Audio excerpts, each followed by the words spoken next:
midway through the day, the Deputy Director General of WADA was telling a story about how in the last few months, just as Russia was trying to prove to the world that it was cleaning up, some doping control officers were denied access to a militarily controlled city where some of the athletes were. They were told, you can't come in here without a 30 days heads up.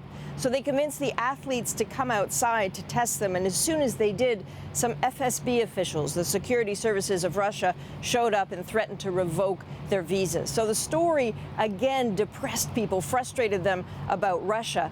But in that moment, ripples started to move through the room as word was landing that the New York Times had pressed send on a story that was incredibly damning. It was about the former head of the lab, the testing lab in Russia, admitting that dozens of athletes from Sochi were part of the state-run doping program, among them 15 medalists.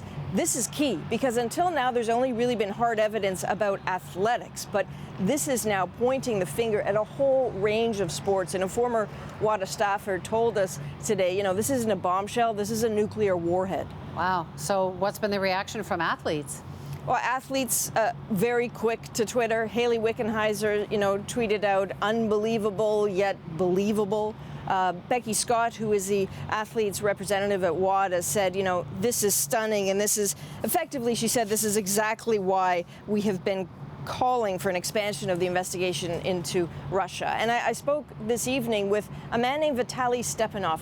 This is the key whistleblower who was trying to tell WADA for years what Russia was up to. He was a former doping control officer, very frustrated that no one would really listen to him. Eventually they did after some allegations went public in a documentary. But in terms of what the New York Times has done, he said in a weary way, this is what I've been trying to tell people. And his one hope is that the truth is strong.